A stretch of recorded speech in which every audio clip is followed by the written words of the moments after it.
blessed good evening to everyone. A blessed good evening. Hello. Yes. May we all rise tonight as we begin our worship service. So may you look at each and every other member or other visitor of this church and say hello, hi, welcome tonight.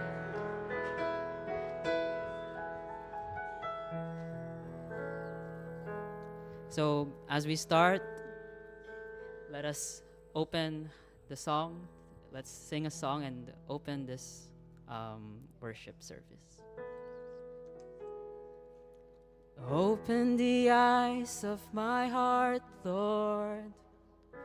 Open the eyes of my heart, and I want to see you.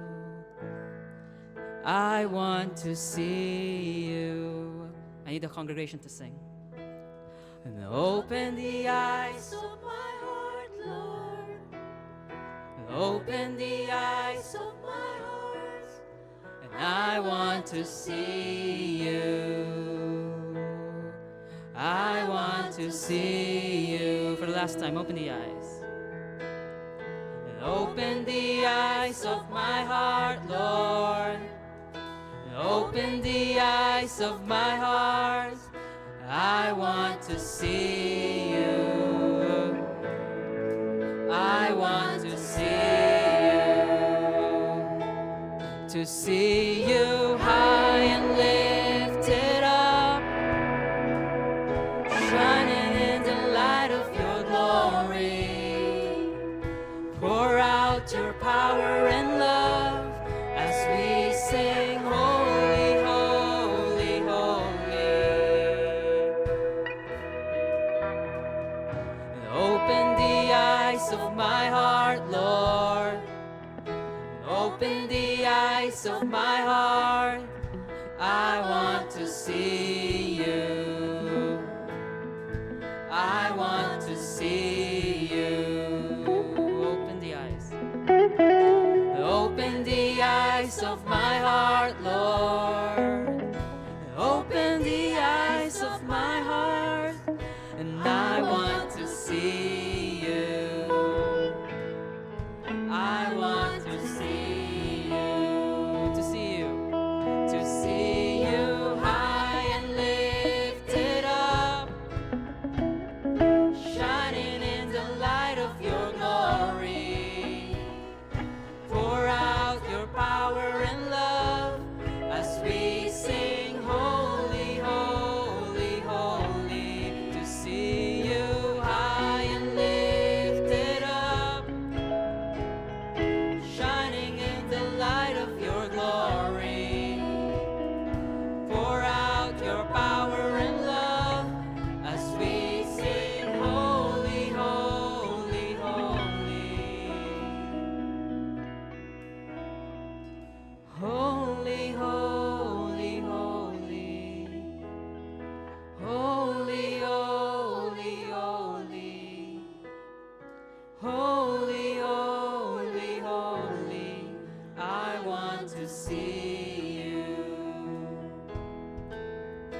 I want to see you.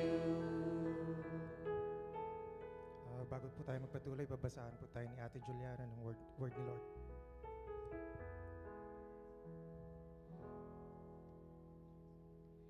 Psalm 136 verses 1 to 9. Give thanks to the Lord, for he is good, for his steadfast love endures forever. Give thanks to the God of gods, for his steadfast love endures forever. Give thanks to the Lord of lords, for his steadfast love endures forever. To him who alone does great wonders, for his steadfast love endures forever. To him who by understanding made the heavens, for his steadfast love endures forever. To him who spread out the earth above the waters, for his steadfast love endures forever. To him who made the great lights, for his steadfast love endures forever. The sun to rule over the day, for his steadfast love endures forever. The moon and the stars to rule over the night, for his steadfast love endures forever. Tara po, sama-sama ho tayo manalangin. Lord, we come to you po for this evening. This is the day that you've made, O Lord. We thank you po, Panginoon. First of all, we confess to you our hearts, our sins, O Lord. Siyasatin mo po yung mga puso namin, O Lord. And we ask for forgiveness, and may you cleanse us from all our unrighteousness, Panginoon. For we want to offer you our songs of praise, Panginoon, our worship. So cleanse us, Panginoon, before po kami lumapit sa inyo, O Lord. And we pray, Panginoon, na be with us this evening sa aming worship, sa pagpapatuloy ng aming worship through singing, sa pakikinig ng salita mo, O Diyos, and for the rest ng mga gagawin naming service para sa inyo, Panginoon. Service or worship, Panginoon. Be with us, Panginoon. We worship you and we love you. In Jesus' name I pray. Amen.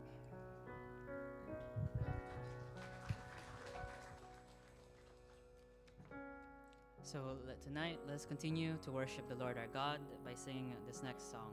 For yours, O Lord, is the kingdom of heaven.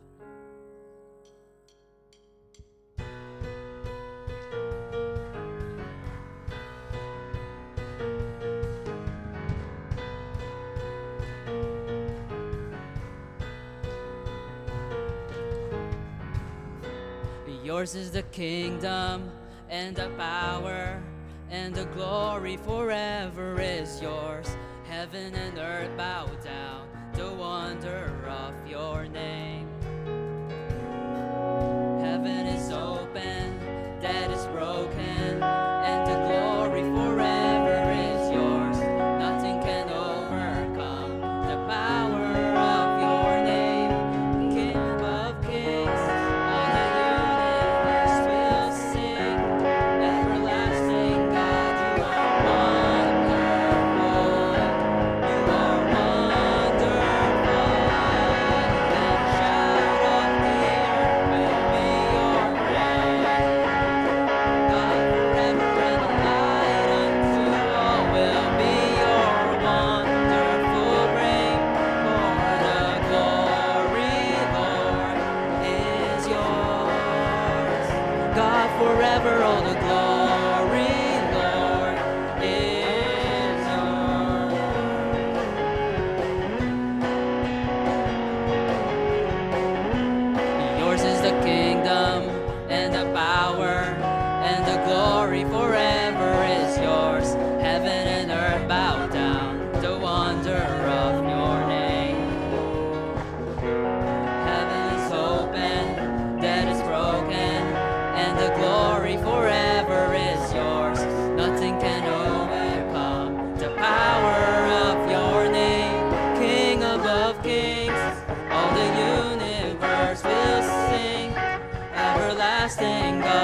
King above kings, all the universe will sing. Everlasting God, you are wonderful. You are wonderful. King above kings, all the universe will sing. Everlasting God, you are wonderful. You are wonderful. And shout of the earth will be your praise. God forever and the light unto all will be your wonderful name. For the glory, Lord, is yours. God forever, all the glory, Lord, is yours. And shout of the earth will be your praise. God forever and the light unto all will be your wonderful name. For the glory, Lord, is yours. God forever, all the glory, Lord, is yours.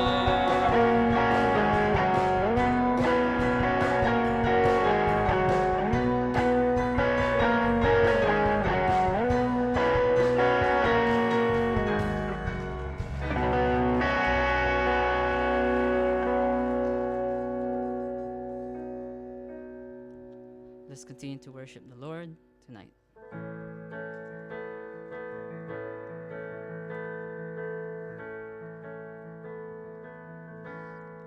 Reaches of heaven, starry height, lights of the evening, dancing with silent skies, brilliance of morning, breaking day. No, let them praise him, praise his name. No, praise his name. Oh, praise his name. Let all his wondrous works declare his praise.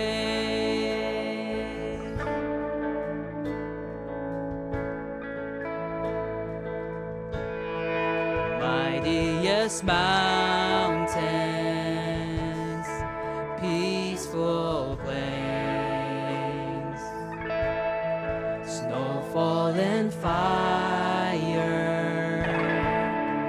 thundering ocean waves, things and their kingdom, an age to wait. No, let them praise him, praise his name. No praise. No, praise his name. No, praise his name. Let all his wondrous works declare his praise. Oh, praise his name. No, praise his name. Let all his wondrous works declare his praise.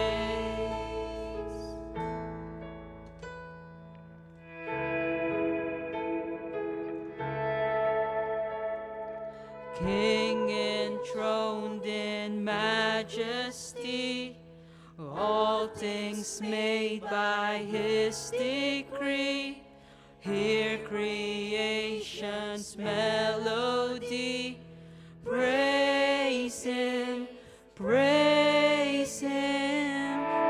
Everything with life and breath, every everywhere from east to west. Every heart raised from the dead. Praise Him, praise Him. And angels echo the refrain. Jesus, Lamb for sinners slain. Name above all other names. Praise Him, praise Him. King enthroned in majesty. All things made by His decree. Hear creation's melody. Praise Him, praise Him. Everything with life and breath. Everywhere from east to west. Every heart raised from the dead. Praise Him, praise Him. Angels echo the refrain. Jesus, Lamb for sinners slain. Name above all other names. Praise Him, oh, praise His name. No, praise His name. Let all His wondrous works declare His praise. Oh, praise His name. Oh, praise His name. Let all His wondrous works declare His praise. Oh, praise. No, praise His name. No, praise His name. Let all His wondrous works declare His praise. Oh, praise His name. No, praise His name. Let all His wondrous works declare His praise.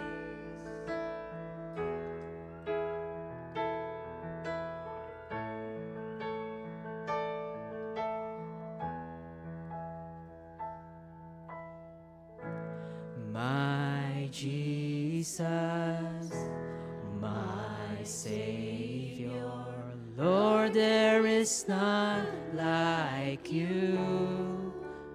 All of my days, I want to praise the wonders of your mighty love. My comfort, my shelter, tower of refuge and strength. Let every breath, all that I am, never cease to worship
Jesus, my Savior.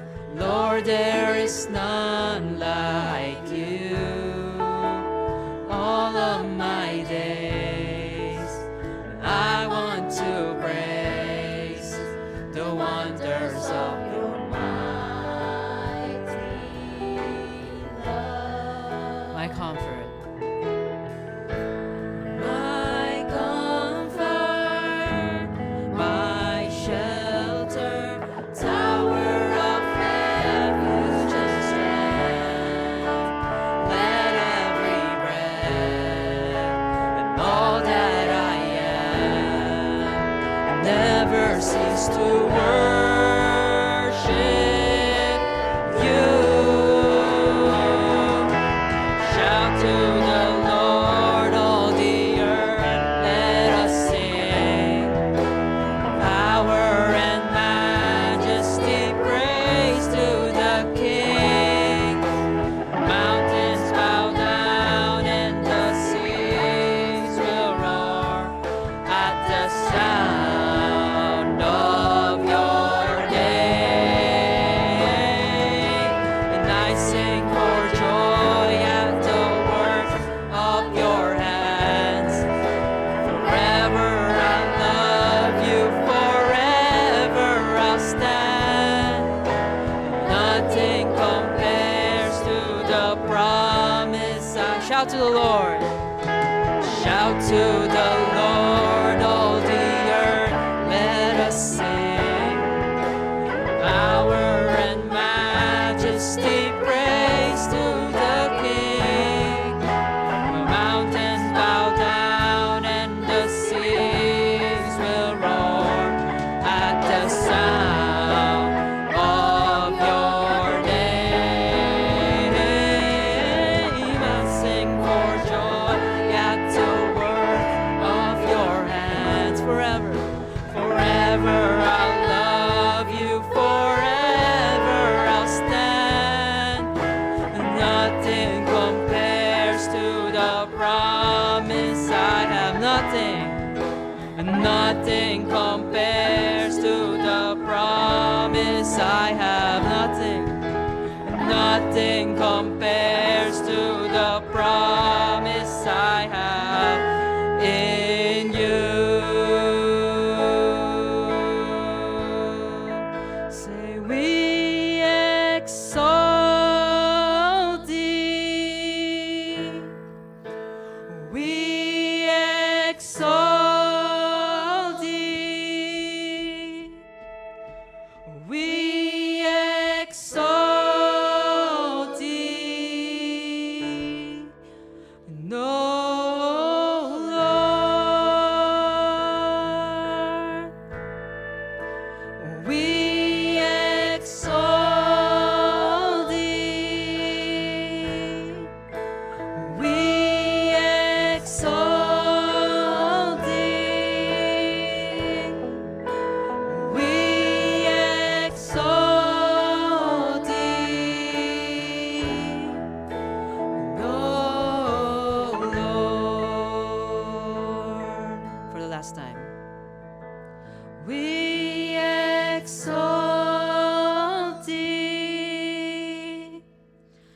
We exalt thee.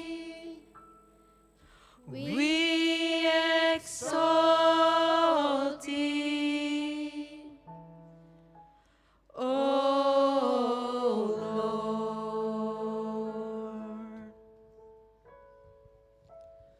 Yes, O God, we exalt, O Lord, your holy name. Truly, O God, you deserve all our praises, all our worship, O Lord God. Our lives is for you, O God. And we thank you, Panginoon, for this wonderful evening that you have allowed us again to be together tonight to worship you in spirit and in truth. Thank you, O Lord God, for our music ministry, for our worship team, O Lord God, for leading us to this wonderful, wonderful worship, O God. And Lord, dalangin nga po namin, Panginoon, na ito po ay naging mabangong samyo sa inyong harapan.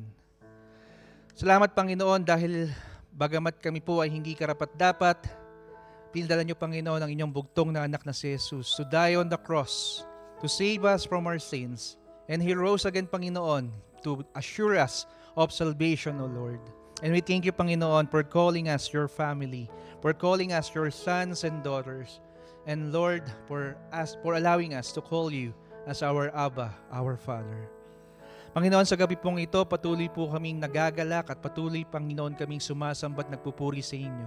Tunay nga, O Diyos, na sa pagtatapos na naman ng panibagong buwan, Lord, hindi po namin masabi kung paano po kami magpapasalamat, Panginoon, sa inyo, kung paano nyo po, Panginoon, patuloy at patuloy kami, Panginoong, dinala hanggang sa makaraos po kami, Panginoon, from January to this May, Panginoon. And we look forward, Panginoon, sa mga darating pa pong buwan, araw, at oras ng aming pong mga buhay, Panginoon, na patuloy niyo po kami pagpapalain at patuloy niyo kami, Panginoon, gagabayan at ilalakad, Panginoon, sa inyong liwanag.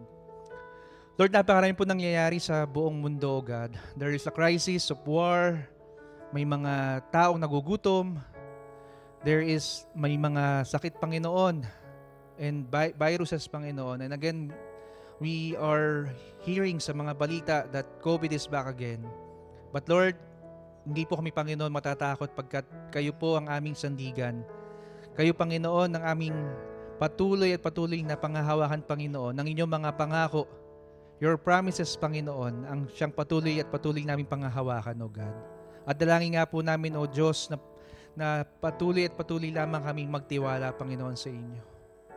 Lord, dalangin po namin, Panginoon, na aming po mga pamilya sa Pilipinas.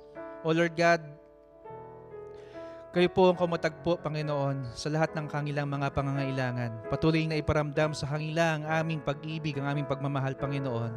At nawa nga po, O Diyos, gumamit po kayo ng mga tao, mga missionaries, aming mga kapatid sa pananampalataya upang sila rin po ay maabot at makilala po nila, Panginoon, kayo bilang kanilang Panginoon at tagapagligtas.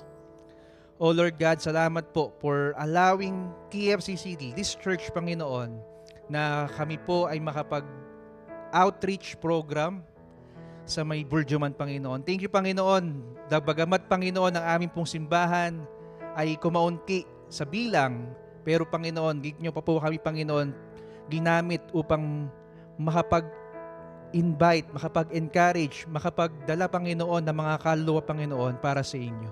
Dalangin nga po namin, Panginoon, na yung pong mga salita na kanila pong narinig last week sa aming pong mahal na pastor, Panginoon, ay patuloy at patuloy niyong gamitin, O God. Nawa ito, Panginoon, ay maitanim sa kanilang pinakamatabang bahagi ng kanilang mga puso, O God. At tunay nga, O Diyos, mangusap po, Panginoon, kayo sa kanila. Patuloy kayong hanapin nila, Panginoon, at matagpuan nila si Jesucristo na inyong anak bilang kanilang tagapagligtas at Panginoon ng kanilang buhay. At Lord, sa mga darating pa po namin, Panginoong gawain, as we pray and as we act, Panginoon, sa inyo pong pagtawag, Panginoon, sa amin, gamitin niyo po ang simbahang ito, ang church na ito, Panginoon, your church, to bring more souls, Panginoon, for you, Lord. Salamat po, Panginoon. Lord, sa gabi pong ito, pinapanalangin po namin ang aming pong mga kapatid na may karamdaman. We pray, Panginoon, patuloy po namin panalangin, Panginoon, si Brother Mark na meron pong cancer, O God. Dalangin nga po namin, Panginoon, na kayo po ang siyang patuloy na magpagaling, Panginoon, sa Kanya. Nawa nga po, Panginoon, kayo po ang patuloy na mag-encourage, Panginoon, sa Kanya.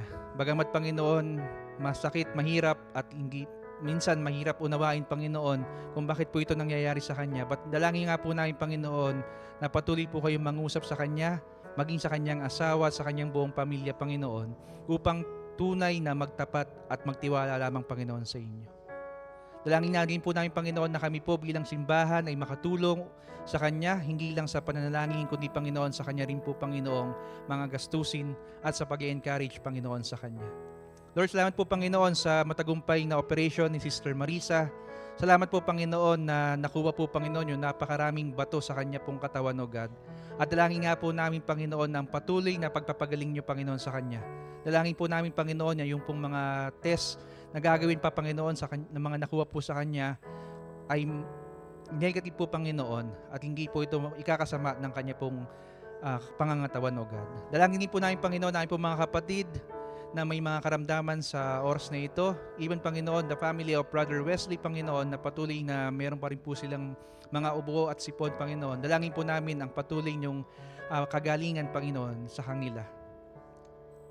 Oh Lord God, napakarami po namin, Panginoong, mga concerns, and we pray, oh Lord God, na kayo po ang kumatagpo ng lahat ng ito, Panginoon. Galam po niyo po, Panginoon, ang aming pinagdaraanan. Alam niyo po, Panginoon, ang pangangailangan ng bawat isa. And we just lift them up to you, Panginoon. Sa gabi pong ito, Panginoon, we are excited to hear your word. Gamitin niyo po, Panginoon, ang aming pong tagapagsalita at tagapagturo, si Brother Elton, Panginoon. Salamat po, Panginoon, sa kanya pong buhay. Salamat sa buhay ng kanyang pamilya na patuloy niyo pong ginagamit sa ikalalago ng inyong simbahan. At dalangin nga po namin, Panginoon, sa araw na ito, sa oras na ito, Panginoon, kayo po ang mangusap sa amin. Gamitin niyo po siya mightily, Panginoon. At hindi lamang po kami maging tagapakinig ng inyong mga salita, kundi gawin po namin, Panginoon, ang inyo pong ituturo at aral na ibibigay, Panginoon, sa amin sa gabing ito. Patuloy po namin dalangin din ang aming po mga pastors, ang aming mga elders and leaders, Panginoon. Dalangin po namin, O Diyos, na kayo po ang patuloy na mag-bless, Panginoon, sa bawat isa at sa aming buong pamilya. Patuloy po na ang inyong testimony, ang testimony po namin, Panginoon, ay hindi po mamalayin, O God. And dalangin po namin, O Diyos, na sa lahat po ng aming gagawin, sasabihin, at sa lahat-lahat, Panginoon, kayo po ang mapapurihan at maitaas, O God. O Lord, maraming salamat po muli po sa inyo ang kaluwalhatian, sa inyo, Panginoon, ang kadakilaan, sa inyo ang pinakamataas na papuri at pagsamba. Ito po ang aming dalangin sa kapangyarihan ng Banal na Espiritu at sa pangalan ng aming tagapagligtas at Panginoong Hesukristo. Amen.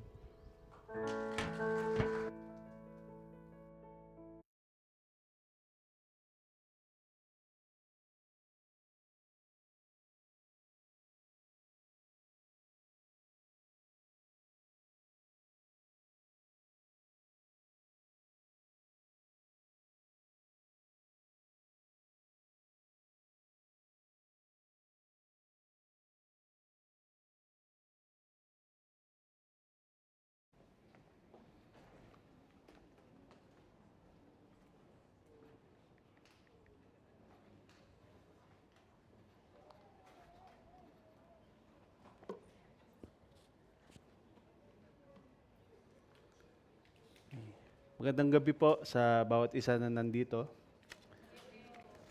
Kumustahin niyo po ang inyong mga katabi. Dalangin ko po na lahat ng nandito ngayon ay nasa mabuting kalagayan. Salamat po sa prayers last week dahil may sakit po kami. Salamat sa Panginoon sa privilege na to na magamit niya na makapag-share muli ng kanyang salita.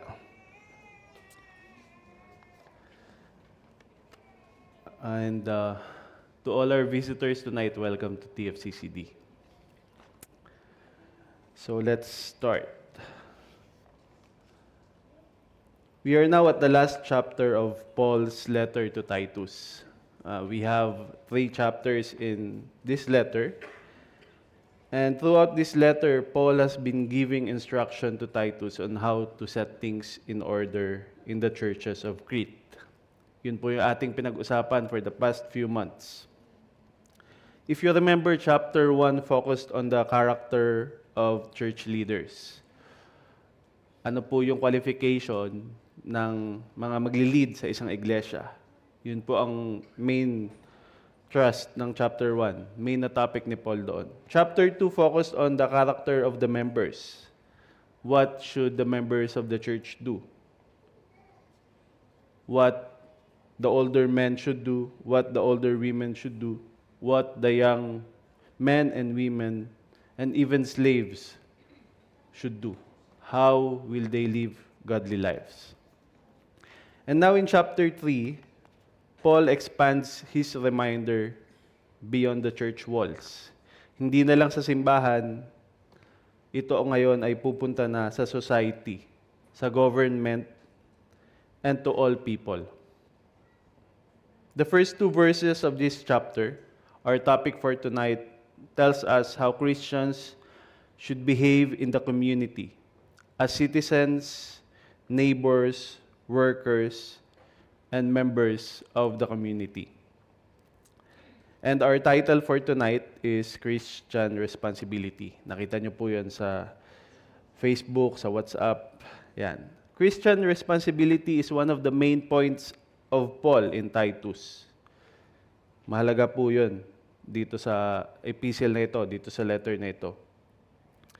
The whole letter teaches us not only how to believe, not only about doctrine, but how to behave. Paano natin isasabuhay yung doktrina. It reminds us that godliness is not confined to our Saturdays and Sundays. Praise God. Salamat sa Panginoon dahil we now have the opportunity to serve Him even Sundays. Hindi lang sa ilang araw sa isang linggo. Hindi lang tuwing may prayer meeting. Our Christian responsibility is lived out on how we relate to others around us every day. Araw-araw po. Araw-araw natin dapat na isa sa pamuhay ang ating pagiging Kristiyano. Kaya ang ating proposition for tonight is we are to live responsibly, reflecting the grace and transformation that comes from God. Yun po yung ating main point for tonight. Bakit? Because the world is watching us. Nakatingin sa atin ang mundo kung anong ginagawa natin. Our co-workers, our friends, our neighbors. Some of them might not even open a Bible. Hindi sila naniniwala na Word of God yun. But they are seeing our lives. They are reading our lives. They can see how we deal with each other or how we deal with them. Paul knows that a transformed life is one of the greatest testimonies to a broken world. Magagamit yung ating pamumuhay para makapag-reach out sa mga tao na nakapaligid sa atin. Now, the question is this. How does this life that was transformed by grace looks like when we live it out? Ano bang itsura ng isang Kristiyano na isa pamumuhay niya yung doctrine, yung belief ng Christianity? Let's read the first two verses of chapter 3 in ESV. It says, "Remind them to be submissive to rulers and authorities, to be obedient, to be ready for every good work, to speak evil of no one, to avoid quarreling, to be gentle, and to show perfect courtesy toward all people." Manalangin po tayo. Dear Heavenly Father, thank you, Lord, for tonight. Thank you, Lord, for the reminder on how we should live our lives as Christians, O God, and how we relate to other people. I pray, O God, that you will prepare our hearts and any message that you want to share to our congregation, Lord, use me. In Jesus' name we pray. Amen. In the first two verses, Paul gives specific instructions for how to live as Christians in this non-Christian world. Yan. We can relate to this because we are here in this country. Most of the people here are non-Christians. When we read these verses, the first two verses especially, we should not just view this as commands or suggestions coming from Paul. Hindi ito mga dagdag na utos na dapat lang nating sundin. We should look at this as Spirit-empowered responses to God's grace. Kaya natin to ginagawa dahil this is a response from us sa ginawa ni Kristo sa ating buhay. We have to remember that whatever Paul is reminding us to do here is not possible without the transformation that comes from God. Makita po natin yun sa verse 5. But I will start reading it from verse 3. Sabi dito, "For we ourselves were once foolish, disobedient, led astray, slaves to various passions and pleasures, passing our days in malice and envy, hated by others and hating one another." Grabe, ganun daw tayo. Sabi sa verse 4, "But when the goodness and the loving kindness of God our Savior appeared, He saved us, not because of works done by us in righteousness, but according to His own mercy, by the washing and regeneration and renewal of the Holy Spirit. Kaya natin kayang gawin yung nandun sa verses 1 and 2 because we are washed, transformed, regenerated, renewed by the Holy Spirit. Hindi natin yun magagawa ng tayo lang.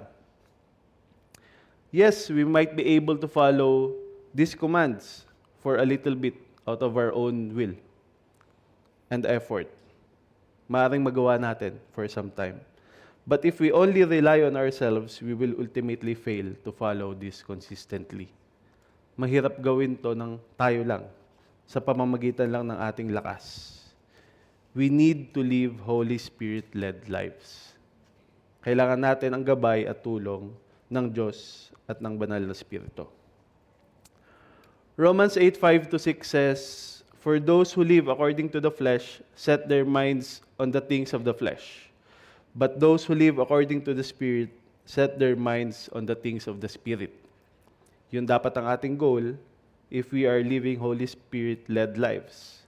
We are setting our minds to the things of the Spirit. For to set the mind on the flesh is death, but to set the mind on the Spirit is life and peace.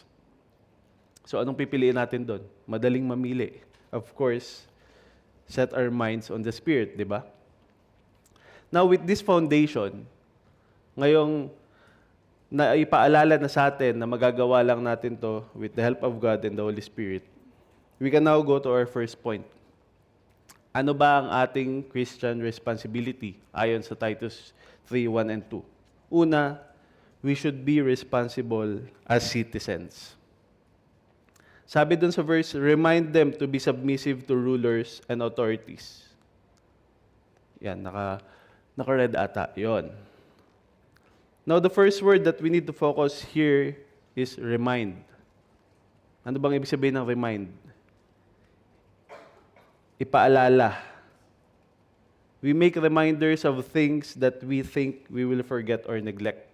Kaya tayo gumagawa ng reminder kasi naisip na natin, baka makalimutan ko. So, reminder.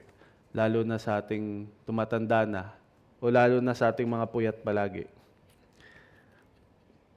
Kaya natin ginagawa yun kasi baka nga naman makalimutan natin. Now, makikita natin doon sa binasa natin mga verses, obedient, ready for good works, be good, be gentle. Paulit-ulit. Pag binasa niyo yung Bible, laging sinasabi yon. Laging tame your tongue. Ilang beses na yan preach dito, lalo na ni Brother Jake, yung tungkol sa tongue. Pero bakit uulitin na naman natin ngayon? It's because we need to be reminded. Lagi natin yung nakakaligtaan. Lagi nating nakakalimutan. Here, Paul uses the word remind because he knows that people, even Christians, forget or neglect to respect or submit to authorities. Nakakalimutan natin yan paminsan-minsan. Or sa iba palagi. For most of us, submission to authority is not natural. Hindi natural sa ating sumunod. Marami sa ating pasaway. Lalo na kapag merong batas or utos ang government na para sa atin ay unfair. If we think that the law is unfair, we will most likely not follow it. But we need to remind ourselves that there are many verses in the Bible that tells us that God is the one who established governing authorities. Ang Diyos ang nagtalaga ng country na yan, ang Diyos ang nagtalaga ng law na yan, ang Diyos ang nagtalaga or nag-allow na mag-rule ang tao na yan. So some examples of these verses would be Romans 13:1-2 and 1 Peter 2:13-17. Puntahan nyo na lang po, hindi ko na babasahin.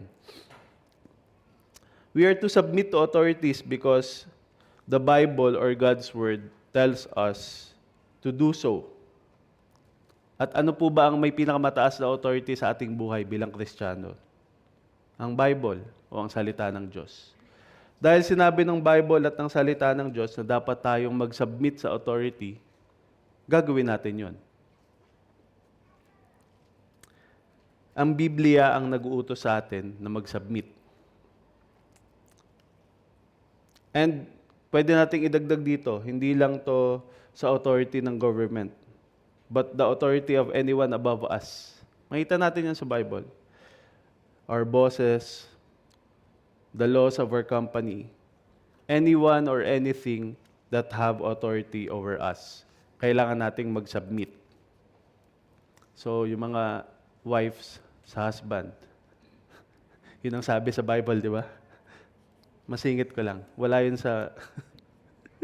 This is difficult to us, even as Christians. Mahirap mag-submit. Because we are thinking that now that I'm a Christian, nasa ilalim na ako ng batas ng Diyos, hindi na ng batas ng bansa ko.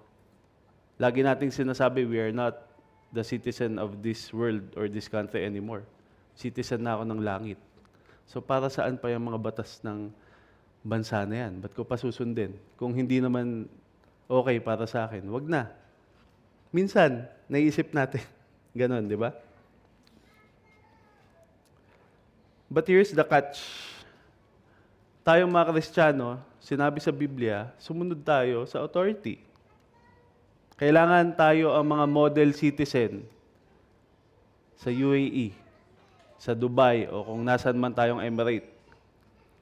Kailangan tayo yung hindi na fa-fine or pinaka-konti ang fine. Sino dito yung nagda-drive? May fine ba kayo? Wala. Ay, ang galing naman. Ako meron. So,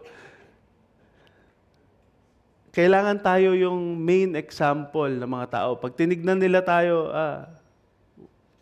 walang fine. Christian siguro to. Ganun ba? Dapat makikita ng tao, the people should see that we are the ones that is following the law of the land. Because this is what the Bible or God asks us to do. Okay.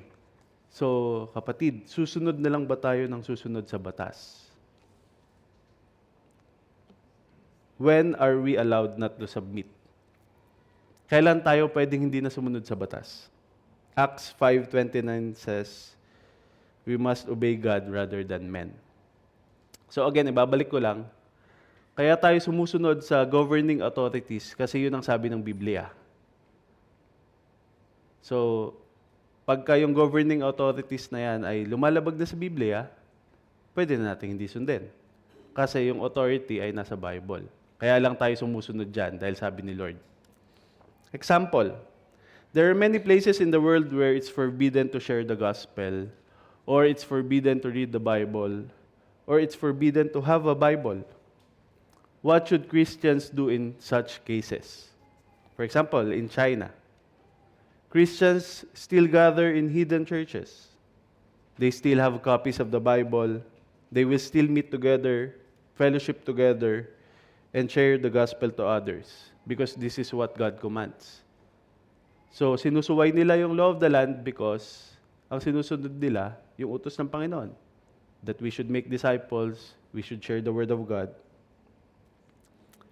If the government commands us to do what God forbids, or if the government forbids what God commands, we respectfully disobey, but still remain peaceful and humble. Again, respectfully disobey.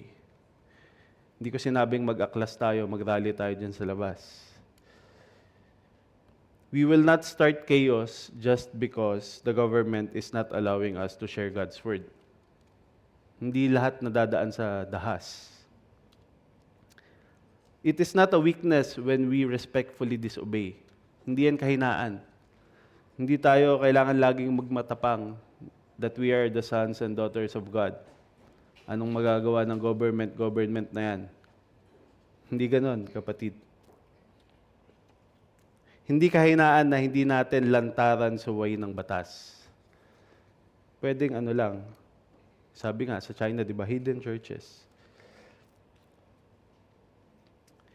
We respectfully disobey because we trust in what God can do. Hindi tayo. Ang utos lang ng Panginoon, share, disciple. Walang sinabing manggulo kayo. Di ba? So, gawin natin yun.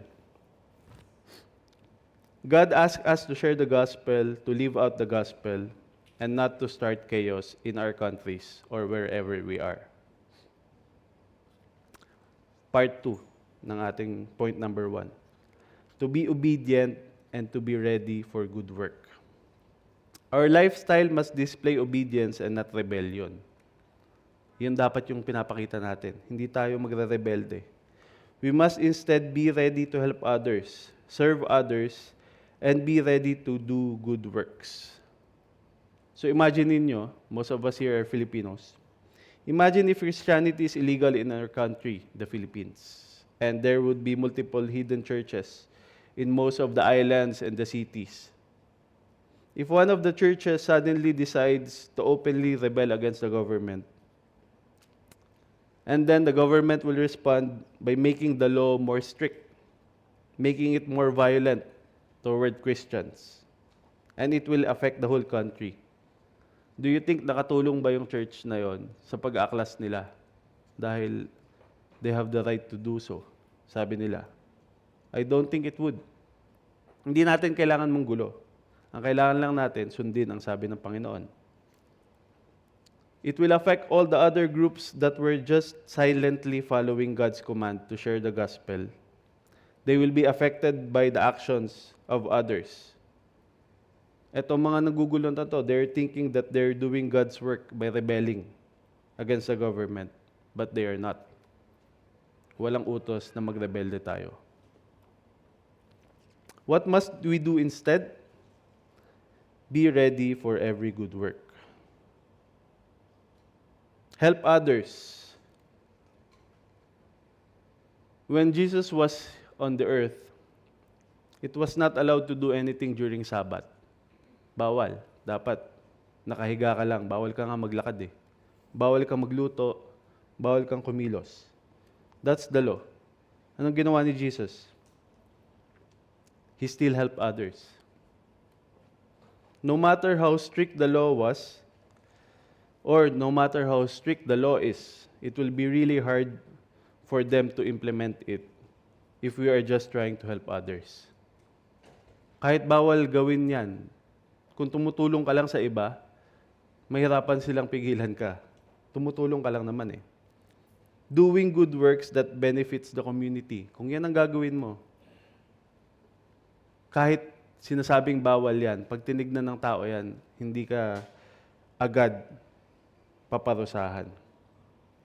We should be known in our workplaces as the people who go beyond our role and job description to help others. Pag nakita ka ng katrabaho mo, dapat ang maiisip, ito yung matulungin. Ito yung masipag.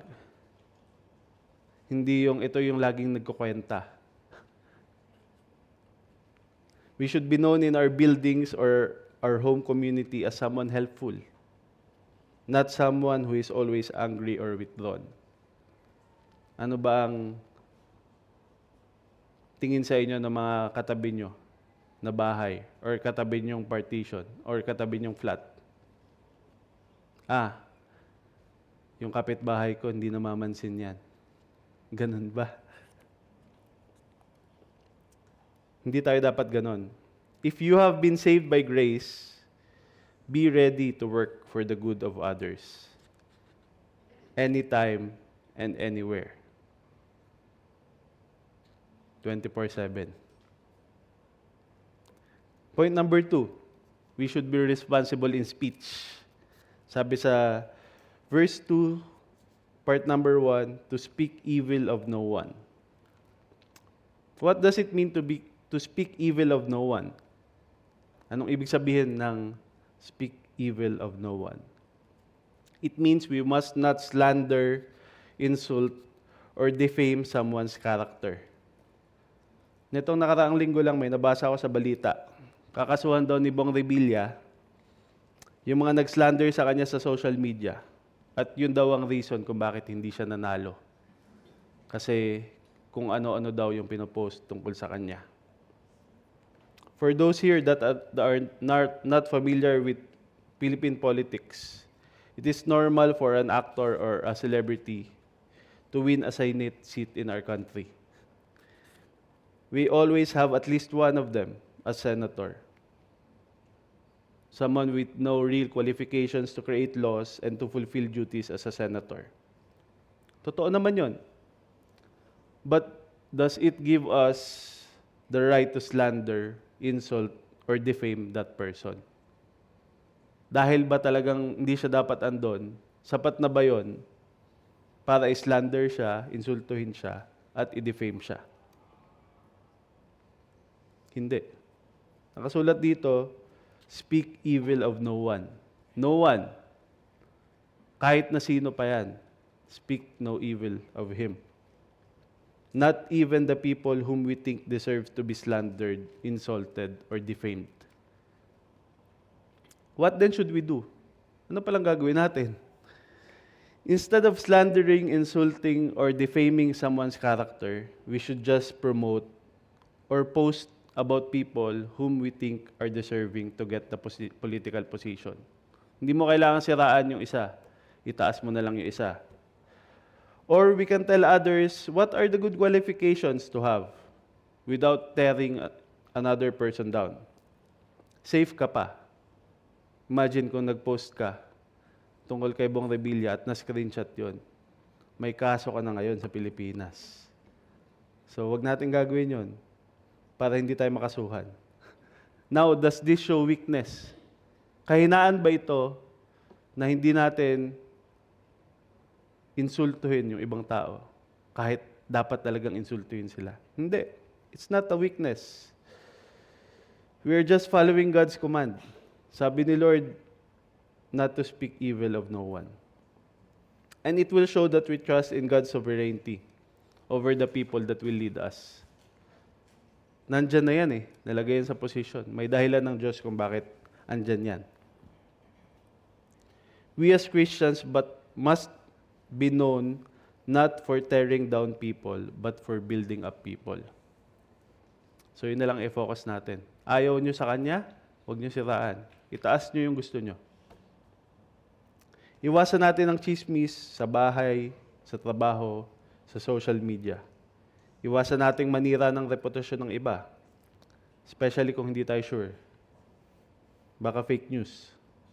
We must not speak evil of no one. Away lang yung kalalabasan yan. Pag nabasa yun ng churchmate mo na kampi dun sa sinisiraan mo sa social media, pati kayo mag-aaway pa. So wag na. Anong sabi dun sa karugtong na verse? Avoid quarreling. Quarrel lang yan eh. Speak evil to no one na lang. We must avoid quarreling or confrontation as much as we can. Paul says in 2 Timothy 2:24, the Lord's servant must not be quarrelsome, but kind to everyone. Yan, hindi daw tayo dapat palaaway.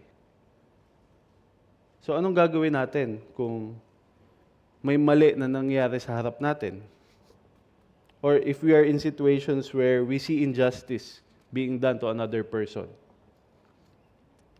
should we fight the person doing the injustice? May pagsuntukan ka na ba dun sa hold upper? No, we don't. Instead, we must try our best to calm the situation down and to help the person in need. Yun yung focus natin. Di natin focus makipag-away. Focus natin maging peaceful at makatulong dun sa nagarabyado. And this applies to everything, not just physical confrontations. We as Christians must not be the source of division. Hindi sa atin dapat nag-uumpisa para mahati ang isang samahan. We must not debate just to win the argument. Yan, paulit-ulit natin yung sinasabi dito. We can be right in what we say. Maring tama nga yung sinasabi mo. But we can be wrong on how we deliver it. We can win the argument, but what do we get if we lose the person we're arguing with? Hindi mo na siya magiging friend. Ibablock ka na niya. Yan, friend ka. Yan, follow ka. Dahil palaaway ka. Hindi dapat tayo ganun, di ba? Point number 3. We must be responsible in our attitude. So yung una, responsible citizens. Pangalawa, responsible speech. Pangatlo, responsible in attitude. Anong sabi dito? Second part ng verse 2, to be gentle and to show perfect courtesy toward all people. Paul is now telling Titus to teach people not just to obey and speak well, but to treat others with gentleness and courtesy. This is the character of someone who has been transformed by grace. Again, hindi natin ito magagawa kung hindi tayo transformed. A person who is gentle and a person who shows perfect courtesy toward all people is a person that is transformed by God. Sobrang hirap gawin yan. This is a very high standard.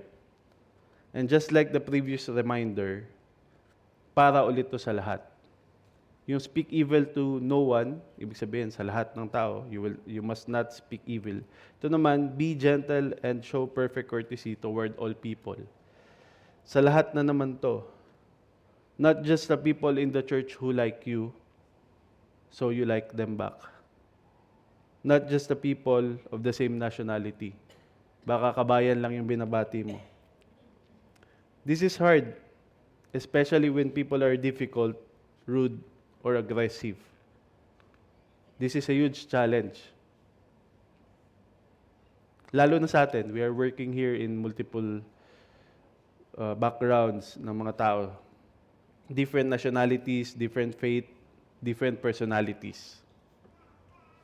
It's very easy of us to think lowly of others. It's very easy of us to think highly of ourselves.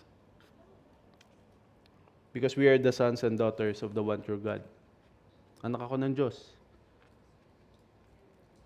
Mas mataas ako. Di ba? Napakadali lang. But will it be a powerful witness kung gano'n ang ating ugali? No. Every Christian should be known as one who is humble, respectful, and kind to everyone.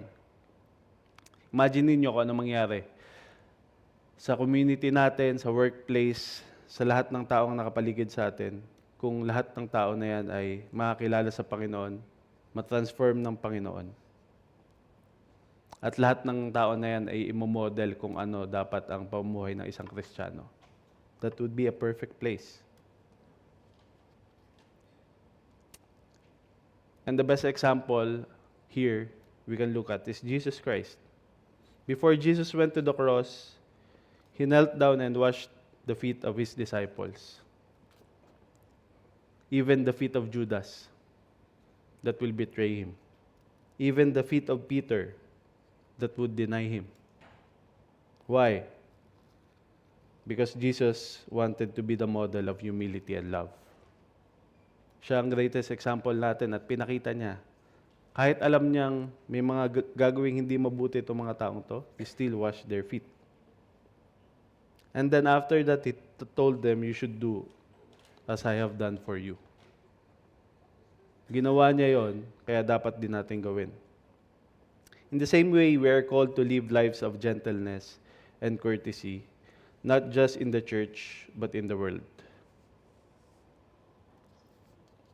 Ngayon, what happens if we are being treated badly by other people? We still must respond with gentleness and courtesy. But some people will do something else. Some will try to take matters into their own hands. They try to respond harshly, thinking that they want to teach the other person a lesson. Hindi natututo ng kapatid na to eh. So baka dapat gantihan ko rin. Simplihan ko lang para matuto. Mali yun. Hindi yun ang sinasabi sa atin dito mga verse na to. Yung iba naman, some people don't retaliate. Kasi nga naman, dapat gentle tayo. Pero ang nasa isip naman nila, the vengeance is with God. May mangyayari ding masama dyan sa tao na yan. Wala din. Dapat bang isipin natin na si God na ang bahala sa kanya? Sana madapa siya bukas. mabungi. Hindi rin yun dapat, di ba? Hindi ka nga gumante, humingi ka naman ng rest back. Kay God pa, talaga. Are you responding with gentleness when you do that? Sa tingin ko, hindi. Nag-iisip ba tayo ng ikasasama ng ibang tao dahil masama yung ginagawa nila sa atin? Tonight, God is reminding us that we should treat all people with gentleness and courtesy, kahit masama pa ang ginagawa nila sa'yo. We should always do good to others, even if they don't deserve it. Even if we think that it's unfair. Kahit hirap ka na. Kahit ang ganda-ganda ng ginagawa mo sa kanya, tapos yung binabalik niya sa'yo, hindi maganda. Ituloy mo lang yan, kapatid. It is not our responsibility to respond harshly to others, to teach them a lesson. Hindi yun ang utos sa atin ng Panginoon. It is not up to us to decide whether God should punish another person or not. Dahil may masama silang ginawa sa atin. Our responsibility is to treat others in a good way because we are transformed by God to be able to do so. At si God din ang bahala mag-transform dun sa tao na yon out of your response. Imaginein mo kung puro mabuti lang ginagawa mo sa kanya, kahit sobrang sama niya, lalambot din ang puso niyan. Itatransform din niya ng Panginoon. Pero kung gagantihan mo yun ng masama, hindi nakakatulong yon. It won't help the case. We are to live responsibly, reflecting the grace and transformation that comes from God. Yun po yung ating proposition. So let's read ourselves into the verses that Paul teaches. We as Christians of TFCCD are to be responsible citizens, submissive to rulers and authorities, obedient, and ready for every good work. We should be responsible in our speech, not speaking evil of no one, and avoid quarreling. And we should be responsible in our attitude, being gentle and showing perfect courtesy toward all people. And again, these are not suggestions. Hindi po ito command lang na pwede mong sundin o hindi. These actions will show the transformation that happened to us as Christians. This is how we show the grace that saved us.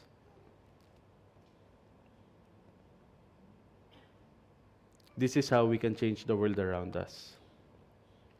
And this matters because again, the world is watching. Everyone around us is watching. Mga katrabaho, mga kapitbahay, and even our children are watching sa may mga anak. Our unbelieving relatives are watching.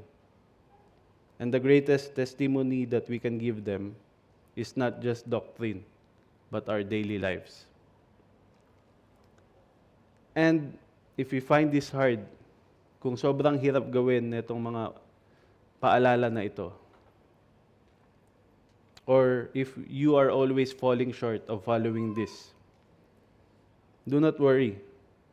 Because as you read the next verses na binasa rin natin kanina, we were all once foolish, disobedient, and deceived, and far from God.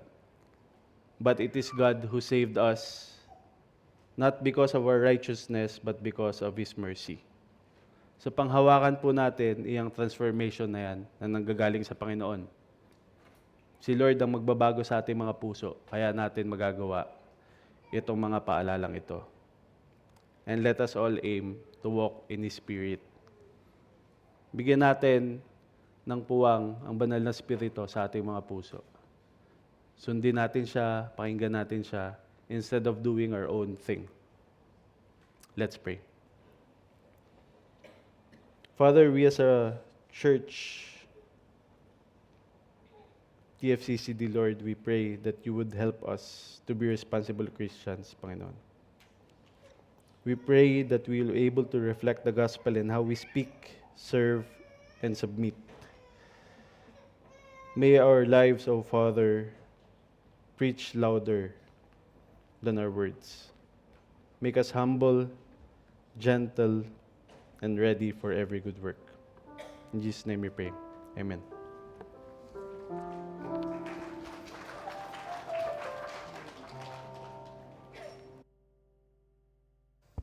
May we all rise as we respond to the Word of God.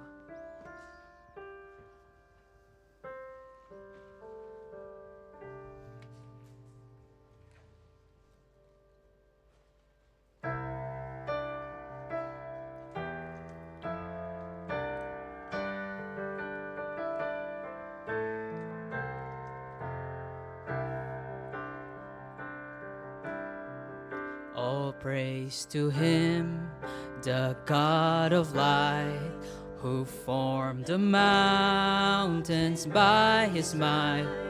All praise to Him who names the stars that sing His fame in skies afar. All praise to Him who reigns in love, who guides the galaxies above, yet bends to hear our every prayer with sovereign power and tender care.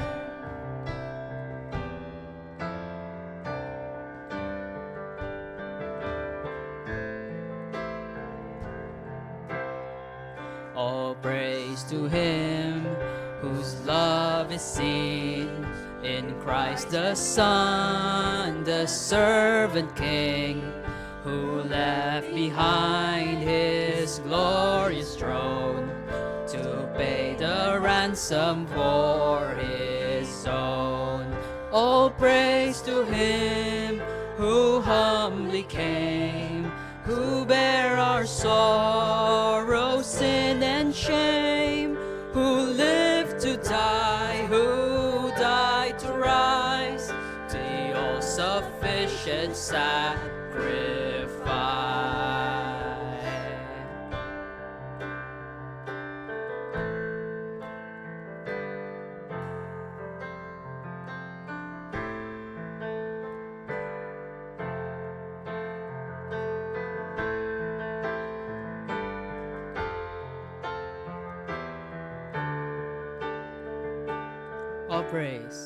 All praise to Him, the hardened hearts, to love our God within our hearts, the Spirit of all truth and peace, the fount of joy and holiness.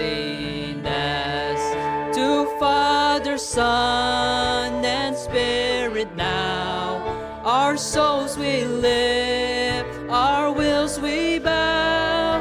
To you, the triune God, we raise, with loving hearts our song of praise. To Father, Son, and Spirit now, our souls we lift, our wills we bow. To you, the triune God, we raise, with loving hearts our song of praise.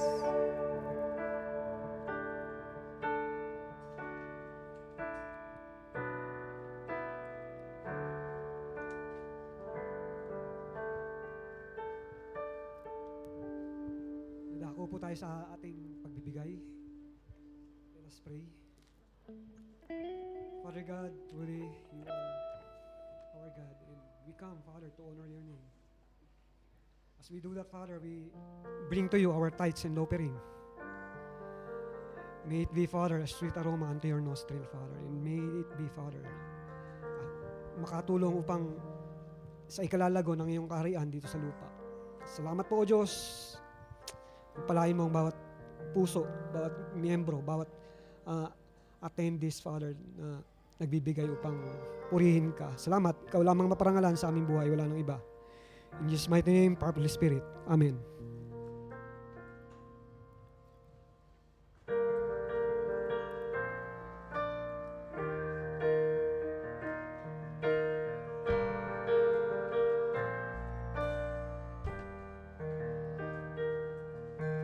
sanctified by your grace. Was once wounded, but now you removed all stains, cleansing me with tender mercy. Oh, I will abide in you. And there is no one that is like you.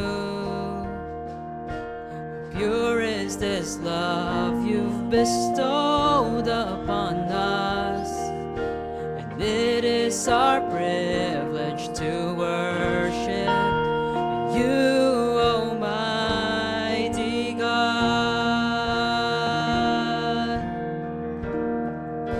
And all of the earth is yours. You're our delight. You are Lord of all. You have the dominion over all the earth. And with all that's within me, and I will bless you, Lord. You have the dominion over all the earth. And with all that's within me, I will bless you, Lord.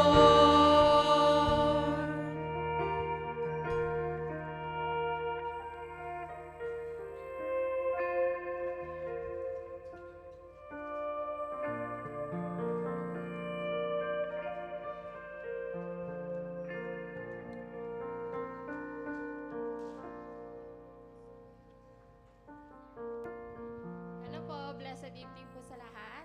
And we are also blessed po because we have a new visitors po. May I call on Sister Geraldine Medes Regino po. Please stand up so the congregation may recognize you po. And welcome din po kay Pastor Raul Aracal. Welcome po sa TFCCD. And ganun din po sa mga bisita rin po natin dati, sila Sister Janet Filongco and Eric Filongco. Welcome po ulit sa TFCCD po.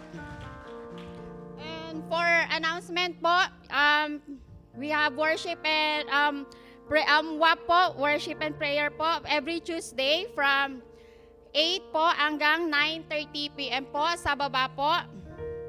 And ganun din, meron din po tayong seminar. Ay, wala ko dito. Meron din po tayong seminar po. Ang new date po sa mga a-attend po is from June 5 po hanggang 8. Ito po yung live revision seminar po. And yun lamang po. Good evening po. Good evening po sa lahat and God bless.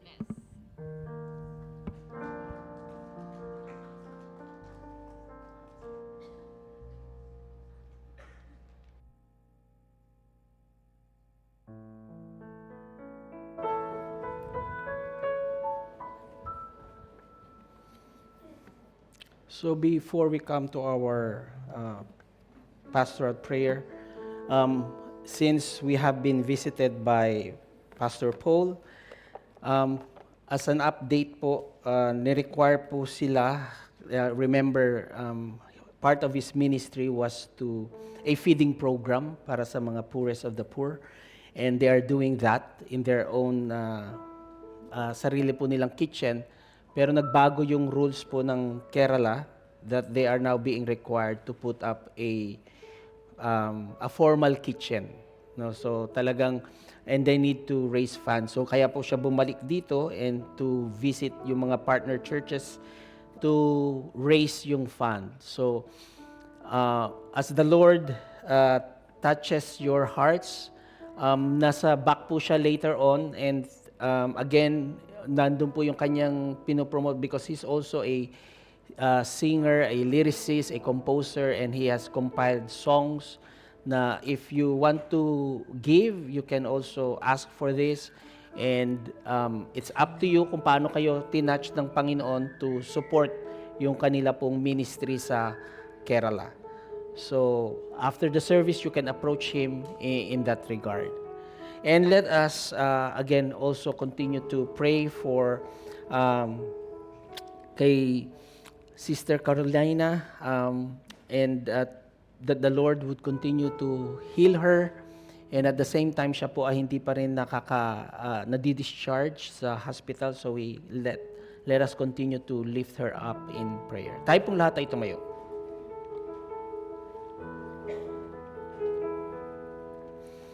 Let us pray. Our Heavenly Father, we praise you and we thank you for once again reminding us to be submissive to rulers and authorities, to be obedient, to be ready for every good work, to speak evil of no one, to avoid quarreling, to be gentle, and to show perfect courtesy toward all people.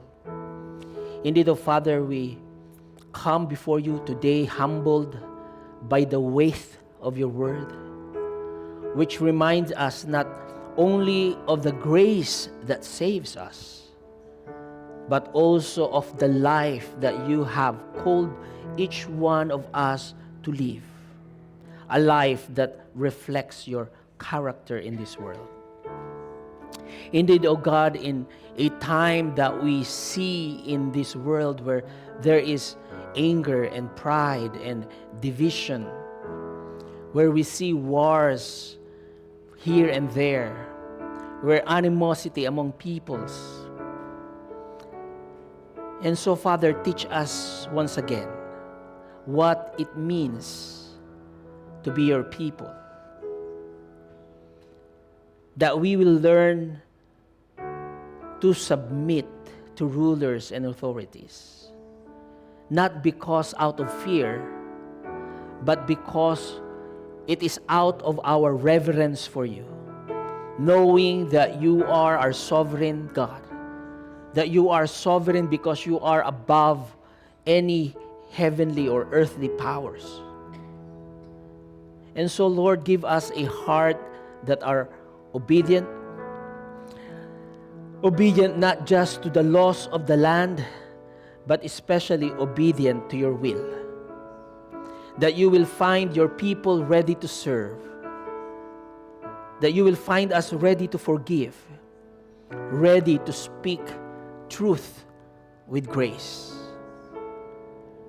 And you will find each one of us eager for every good work. Even especially, Father, when no one is watching us. Lord, clean our tongues from the poison of slander and gossip. That you will teach us, O Lord, and guide us that we will not speak evil of anyone, even those who have wronged us. Teach us, O Lord, to avoid quarreling. Remove that animosity within us, especially in our homes, in this church, and Father, even online, where in our anger we easily post things in our social media. Instead, O Lord, help us to pursue gentleness, which is the gentleness of Christ, who did not raise his voice in the streets, but bore our sins in silence and love. Make us, O Lord, a people who show perfect courtesy toward all, not just those to who agrees with us, but to all people, not even to those who are kind to us, but for every person, because every person bears your image. Father, we confess that we have often failed in these responsibilities. Forgive us, Father, of our pride, of our anger, of our harshness, or even our selfishness. But instead, O Lord, renewed us by your Spirit, that our lives may adorn the gospel that we proclaim. Indeed, O God, we pray this in the name of Jesus Christ, who is our Savior and example. Amen. Praise God from whom all blessings flow. Praise Him, all creatures here below. Praise Him above the heavenly host. Praise Father, Son, and Holy Ghost. Amen. Beloved brothers and sisters, as you go into the world this week, may you walk with humility of Christ, the courage of the Spirit, and the wisdom of the Father. May the Lord clothe you with gentleness, guard your words with grace, and fill your hands with good works. May your life shine brightly as a witness of His mercy. Your love be deep, your speech be kind, and your hope be unshakable. So church, go now in peace to love and serve the Lord, and may His favor rest upon you always, in the name of the Father, and of the Son, and of the Holy Spirit. Amen. God bless you and good night.